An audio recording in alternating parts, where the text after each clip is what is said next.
왕과 성전이라는 제목으로 하나님의 말씀 함께 나누고 기도하도록 하겠습니다. 오늘은 고난주간이 시작되는 종려주일입니다. 이 종려주일은 예수님께서 십자가 지시기 위해서 이 예루살렘 성에 들어오시는 것을 기념하는 날입니다. 예수님께서 사람들의 환호 속에서 예루살렘 성에 들어오신 후에 일주일 동안 많은 일들을 행하십니다. 먼저 이제 성전의 장사꾼들을 다 쫓아내시고 감람산에서 말씀도 전하시고 또 성만찬 나누시고 겟세마네 동산에서 간절히 기도하시고 이제 체포되시고 신문당하시고 십자가 처형을 당하십니다. 이 모든 일이 다 일주일 안에 일어납니다. 그리고 다음 주 첫째 날 주일에 우리 주님께서 영광 가운데 부활을 하십니다. 전통적으로 이제 세계의 교회들이 이 한 주간을 고난 주간으로 지키고 이제 저희가 다음 주일을 부활 주일로 지키게 됩니다. 오늘은 예수님의 예루살렘 방문에 담긴 신앙적 의미를 좀 생각해 보려고 합니다. 세 부분으로 나눠서 오늘 본문 살펴볼 텐데, 첫 번째 왕의 입성, 두 번째 백성들의 기대, 세 번째 성전의 분노입니다. 첫 번째 왕의 입성입니다. 예수님께서 나귀를 타고 예루살렘 성에 들어오신 것은 예수님이 구약 성경이 예언했던 바로 그 왕이심을 의미합니다. 그러니까 예수님이 제자들과 예루살렘으로 오신 이때는 6월절 무렵이었습니다. 6월절은 유대인들에게 아주 중요한 명절입니다. 이때는 다른 지역에 살던 많은 유대인들도 이 절기를 지키기 위해서 예루살렘 성을 다 방문을 합니다. 근데 이제 지금까지 예수님이 사역을 하실 때 사람들의 관심을 끌지 않으려고 노력을 하셨습니다. 예수님께서 사람들의 병을 고쳐주거나 기적을 행하신 후에 다른 사람들에게 예수님이 행하신 일을 말하지 말라고 그렇게 말씀을 하십니다. 그런데 이제 이번에는 우리 예수님이 의도적으로 사람들의 관심이 집중되는 그런 방법을 택하십니다. 예수님께서 제자들에게 가서 나귀를 가져오라 명령을 하십니다. 1절과 2절 말씀 보시면 그들이 예루살렘에 가까이 가서 감람산 벳박에 이르렀을 때에 예수께서 두 제자를 보내시며 이르시되 너희는 맞은편 마을로 가라. 그리하면 곧 매인 나귀와 나귀 새끼가 함께 있는 것을 보리니 풀어 내게 끌고 오라. 당시 유대인들은 6월절 지키기 위해서 보통은 예루살렘으로 갈 때 걸어서 갔습니다. 예수님도 주로 걸어 다니셨고 벳바게까지는 걸어서 오셨습니다. 이제 벳바게와 예루살렘이 그렇게 멀지 않은 거리입니다. 한 2.5마일 정도 됩니다. 충분히 걸어서 갈 수 있는 거리입니다. 그런데 왜 예수님이 구태여 이제 나귀를 타시고 예루살렘에 들어가려고 하시는 걸까요? 구약 선지자들이 장차 이스라엘을 구원할 왕이 오실 때 그 왕이 나귀를 타실 것이라고 예언을 했습니다. 오늘 4절 5절 말씀 보시면 이는 선지자를 통하여 하신 말씀을 이루려 하심이라. 일러스되 시온 딸에게 이르기를 내 왕이 내게 임하나니 그는 겸손하여 나귀 곧 멍에 매는 짐승의 새끼를 탔도다 하라 하였느니라. 이제 이 예수님께서 이제 마태복음에 나오는 이 말씀은 이사야 선지자와 스가랴 선지자가 했던 말씀, 예언을 모아둔 겁니다. 일단 이사야 선지자는 딸 시온으로 구원이 임할 것을 예언을 합니다. 이사야 62장 11절 보시면 여호와께서 땅끝까지 선포하시되 너희는 딸 시온에게 이르라. 보라 너희 구원이 이르렀느니라. 여기서 딸 시온이 바로 예루살렘 성을 의미합니다. 또 이제 스가랴 선지자는 이 구원할 왕이 오실 때 나귀 타고 오실 것을 예언을 합니다. 스가랴 9장 9절 보시면 시온에 따라 크게 기뻐할지어다. 예루살렘에 따라 즐거이 부를지어다. 보라 너희 왕이 내게 임하시나니 그는 공의로우시며 구원을 베푸시며 겸손하여서 나귀를 타시니 나귀의 작은 것 곧 나귀의 새끼니라. 예수님께서 나귀를 타고 예루살렘으로 들어가신 것은 예수님이 구약 선지자들이 예언했던 바로 그 왕이심을 알려주시기 위해서였습니다. 유대인들이 이 왕을 메시아, 또는 그리스도라고 불렀습니다. 그러니까 메시아는 이 기름 부음을 받은 사람이라는 히브리 말입니다. 그리고 이 메시아를 헬라어 즉 그리스어로는 크리스투스, 우리말로는 그리스도, 영어로 크라이스트 이렇게 번역을 합니다. 메시아 그리스도와 같은 의미입니다. 지금까지 예수님은 자신이 메시아라는 것을 드러내지 않으셨습니다. 이것은 아직 하나님의 때가 이르지 않았기 때문이었습니다. 요한복음 2장 보시면 가나의 혼인잔치에서 예수님의 어머니 마리아가 예수님께 도움을 청하는 내용이 나옵니다. 이때 예수님이 여인이여 아직 내 때가 이르지 않았습니다. 이런 말을 합니다. 그런데 이제는 예수님께서 이 땅에 오신 목적을 성취하실 때가 된 겁니다. 예수님은 나귀를 타심으로 자신이 이스라엘을 구원하기 오신 그 왕이라는 것을 분명하게 나타내십니다. 그런데 왜 스가랴 선지자는 왕이 하필 말이 아니라 이 나귀를 타실 거라고 예언을 했던 것일까요? 당시의 말은 오늘날의 탱크처럼 전쟁을 상징했습니다. 그래서 세상의 왕들은 이 말을 타고 전쟁을 지휘했습니다. 근데 우리 예수님은 나귀를 타십니다.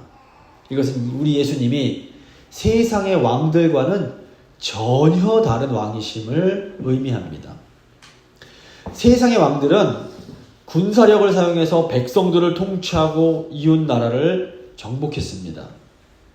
하지만 우리 예수님은 군사력이 아니라 사랑의 힘으로 백성들을 통치하고 열방을 정복하십니다. 예수님은 이 세상의 왕이나 지도자들과는 전혀 다른 분입니다. 세상 지도자들은 백성들보다도 자기의 이익, 자기의 권력, 자기의 명성을 더 중요시합니다. 그래서 세상 지도자들은 어떤 정치적이고 경제적인 요인에 의해서 어떤 의사 결정을 합니다. 예를 들어서 예수님 당시 이 이스라엘의 정치 지도자는 로마에서 파견된 총독 본디오 빌라도였습니다. 이 사람이 예수님이 십자가형 당할 죄가 없다는 것을 잘 알고 있었습니다. 그런데 빌라도는 순전히 정치적인 이유 때문에 예수님에게 십자가형을 언도하게 됩니다. 이 세상의 지도자들은 자기의 권력을 지키기 위해서 무고한 사람들을 희생을 시킵니다.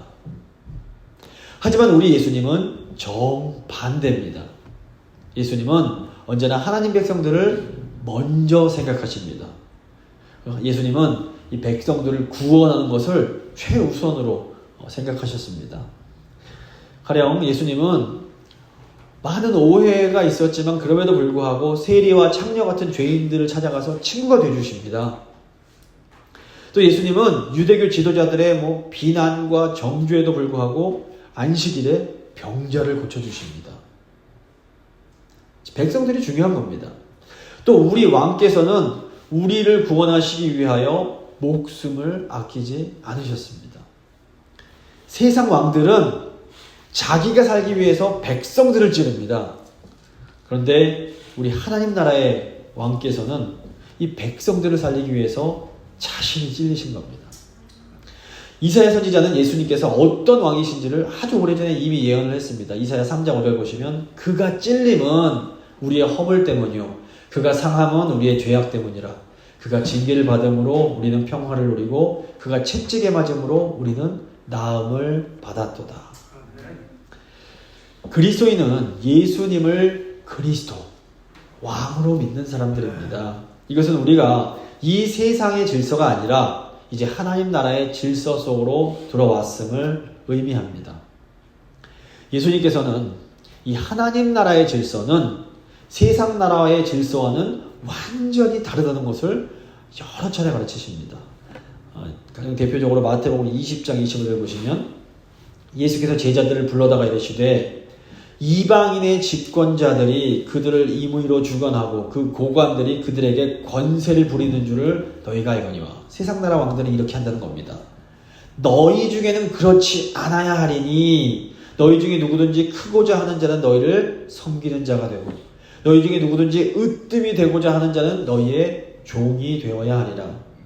인자가 온 것은 섬김을 받으려 함이 아니라 도리어 섬기려 하고 자기 목숨을 많은 사람의 대속물로 주려 함이니라.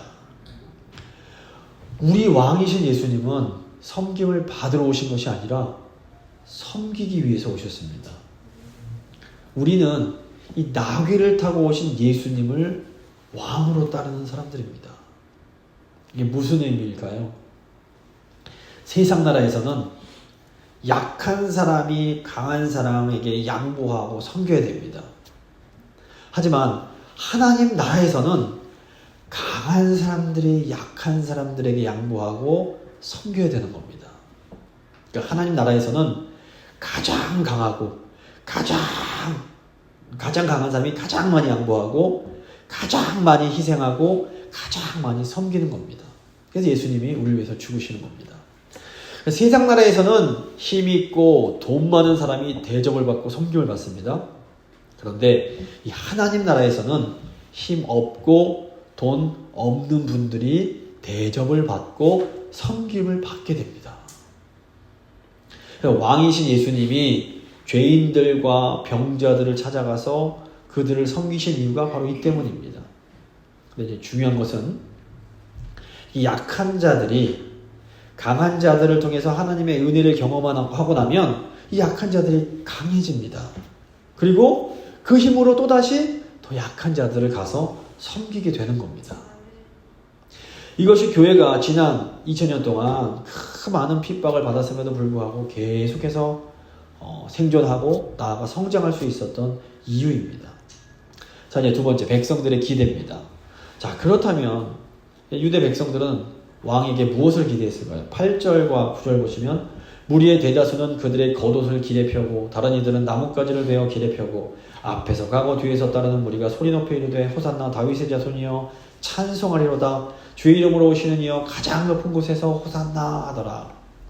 우선 사람들이 예수님을 다윗의 자손이라고 부릅니다. 여기 다윗의 자손이라는 말에 아주 중요한 의미가 들어 있습니다. 구약 선지자들은 이 메시아께서 다윗의 자손으로 오실 것을 예언합니다. 그러니까 남유다가 바벨론 제국의 멸망에서 포로로 잡혀갈 때쯤에 예레미야 선지자가 장차 다윗의 자손이 와서 이 세상을 통치하게 될 거다 예언을 합니다. 예레미야 23장 5절 보시면 여호와의 말씀이니라 보라 때가 이르리니 내가 다윗에게 한 의로운 가지를 일으킬 것이라 그가 왕이 되어 지혜롭게 다스리며 세상에서 정의와 공의를 행할 것이며 또 얼마 후에 에스겔 선지자도 이제 바벨론의 포로로 잡혀있던 유다 백성들을 향해서 똑같은 예언을 합니다. 에스겔 34장 24절 보시면 나 여호와는 그들의 하나님이 되고 내 종 다윗은 그들 중에 왕이 되리라 나 여호와의 말이니라. 자, 그래서 이 포로에서 돌아온 유다 백성들은 이 다윗의 자손이 오시면 우리 이스라엘이 다시 다윗 왕 때처럼 강하게 회복될 수 있겠구나 이렇게 생각을 했습니다. 지금 백성들이 예수님을 보면서 호산나 다윗의 자손이여 이렇게 외칩니다. 호산나는 우리를 구원하소서 이런 의미입니다. 그러니까 지금 유대인들이 예수님을 메시아로 믿으면서 이 예수님이 자기들을 구원해 주시길 바라고 있는 겁니다. 근데 문제는 예수님께서 주시려는 구원과 유대인들이 기대하던 구원이 서로 달랐다는 겁니다. 유대인들이 원하는 구원은 정치적이고 경제적인 차원의 구원이었습니다. 유대인들은 이 이스라엘이 이 외세로부터 해방돼서 완전한 자유를 누리기를 원했습니다. 그래서 유대인들은 예수님이 이 로마 제국을 물리치고 다윗 왕 때처럼 이스라엘을 다시 강한 나라로 만들어 주시길 원했던 겁니다. 물론 이스라엘 백성들이 이스라엘이 다시 강한 나라가 되기를 원하는 이런 바람들이 결코 나쁜 것은 아닙니다. 문제는 이 사람들이 자기들의 욕망을 하나님의 뜻보다도 더 중요하게 여겼던 겁니다. 사실 많은 무리가 예수님을 따랐던 것도 다른 것이 아니라 자기들의 욕망을 채우기 위해서였습니다. 사람들이 예수님을 왜 따릅니까? 예수님이 병도 고쳐주시고 기적을 통해서 먹을 것도 주시기 때문이었습니다. 예수님이 기적을 통해서 자기들을 배부르게 먹여주실 때 사람들은 기꺼이 예수님이 제자가 되려고 합니다. 그런데 예수님께서 좀 어려운 말씀을 하시니까 사람들이 이 말씀은 너무 어렵도다 하면서 예수님을 떠나버립니다. 요한복음 6장 60절 61절 보시면 제자 중 여럿이 듣고 말하되 이 말씀은 어렵도다. 누가 들을 수 있느냐 한데. 그리고 66절 보시면 이러므로 제자 중에 많이 물러가고 다시 그와 함께 다니지 아니하더라. 그러니까 사람들이 예수님께서 예루살렘에 입성하실 때에 호산나 다윗의 자손이여 이렇게 외칩니다. 그런데 이제 예수님께서 자기들의 욕망을 채워줄 마음이 없음을 알게 되자 이 사람들의 태도가 돌변해버립니다.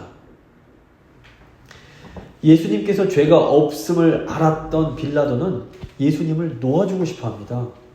그런데 도리어 무리들이 예수님을 십자가에 못 박으라고 외칩니다. 누가복음 23장 21절부터 23절 보시면 저희는 소리질러 가로되 저를 십자가에 못 박게 하소서. 십자가에 못 박게 하소서.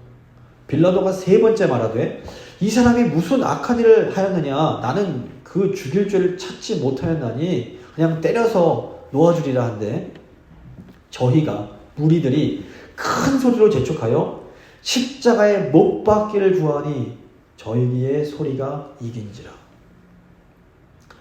너무나 안타깝지만 여전히 많은 사람들이 예수님을 통해서 자신의 욕망을 채우고 싶어 합니다.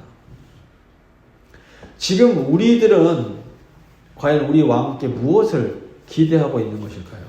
무엇을 기대하고 계십니까? 혹시 예수님 통해서 병도 낫고 부자도 되고 뭐 그런 것 원하고 계십니까? 물론 우리가 예수님 믿으면 하나님의 은혜로 병도 나기도 하고 물질의 축복도 받기도 합니다. 그런데 예수님을 정말로 잘 믿는 분들도 몸이 아주 많이 아플 수 있고 아주 가난하게 살 수 있습니다. 그러니까 건강이나 물질은 모든 신자들에게 주어지는 복이 아니라 일종의 선물과 같은 겁니다. 어떤 사람에게 주시고 어떤 사람에게는 하나님 뜻에 따라 주지 않으십니다. 일단 성경 보시면 우리 왕이신 예수님이 부자가 아니셨습니다.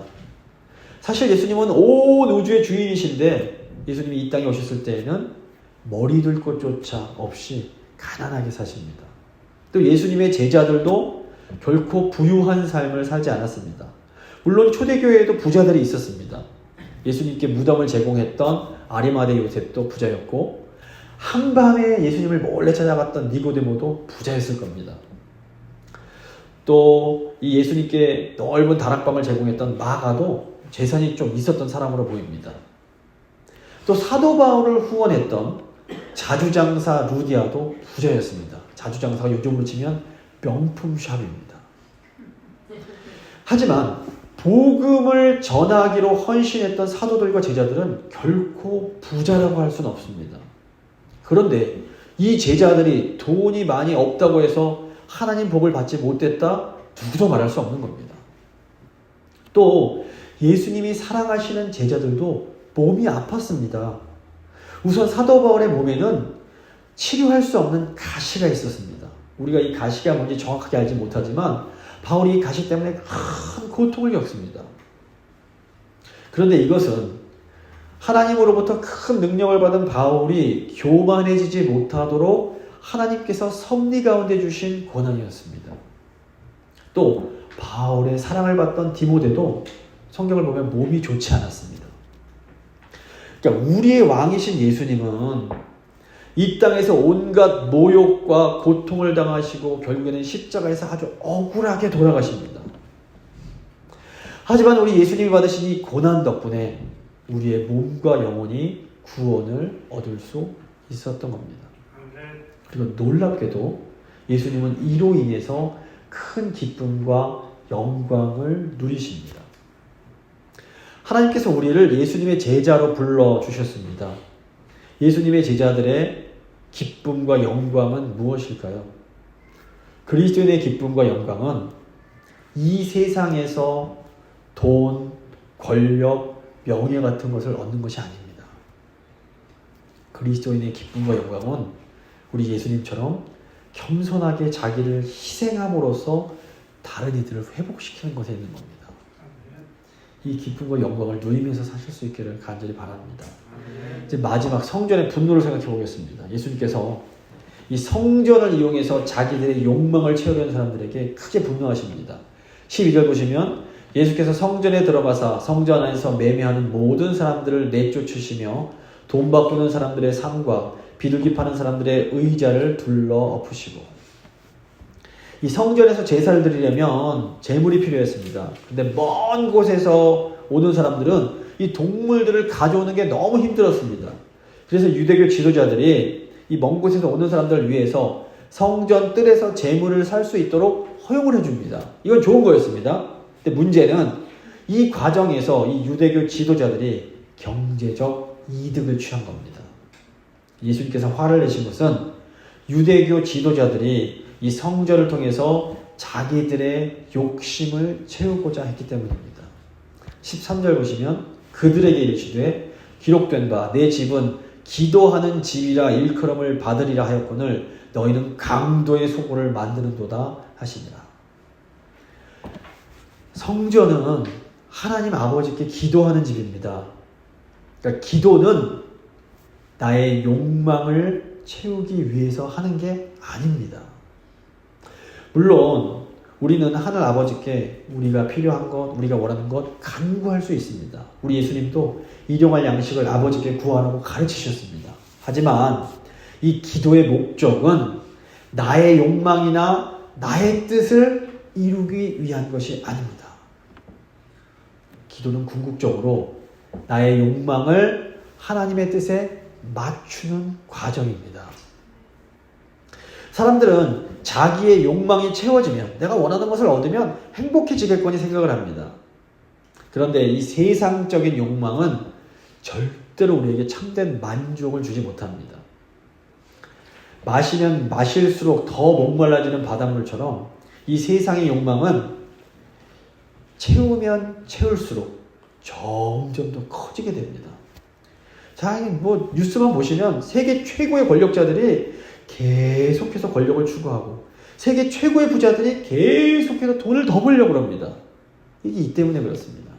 또 충분히 아름다운 연예인들이 계속해서 성형수술을 하는 이유도 바로 이 채워지지 않은 욕망 때문입니다. 이 땅의 것들을 욕망하는 한 우리는 끊임없이 불만족스럽게 살 수밖에 없는 겁니다. 결국 우리 마음이 참된 안식과 만족을 얻으려면 우리의 욕망 자체가 변해야 됩니다. 우리가 이 땅의 것들을 욕망하는 것이 아니라 저 하늘의 것들을 욕망할 수 있어야 됩니다. 자, 그렇다면 어떻게 해야 우리의 욕망이 변할 수 있을까요? 우리의 욕망은 성전에서 드리는 기도를 통해서 변화되어 갑니다. 이 성전의 중요한 기능 중 하나가 바로 기도를 통해서 우리의 욕망이 땅에서부터 하늘로 향하게 만들어주는 겁니다. 이 우리 마음의 욕망이 변해갈 때 우리 삶에 놀라운 회복이 일어납니다. 근데 중요한 것은 우리 예수님께서 바로 우리의 성전으로 이 땅에 오셨다라는 사실입니다. 요한복음 2장 19절 보시면 예수께서 대답하여 이르시되 너희가 이 성전을 헐라. 이 성전은 이제 손으로 지은 성전을 말하는 겁니다. 내가 사흘 동안 일으키리라. 유대인들이 이르되 이 성전은 46년 동안에 지었거늘 네가 3일 동안에 일으키겠느냐 하더라. 그러나 예수는 성전된 자기 육체를 가리켜 말씀하신 것이라. 예수님의 몸이 성전이었던 겁니다. 이제 성전이신 예수님께로 나아가는 사람은 놀라운 회복을 경험합니다. 14절 보시면 맹인과 저는 자들이 성전에서 예수께 나아오매 고쳐주시니. 당시 맹인과 저는 자들은 흠이 있는 것으로 여겨져서 성전 뜰까지밖에 갈 수가 없었습니다.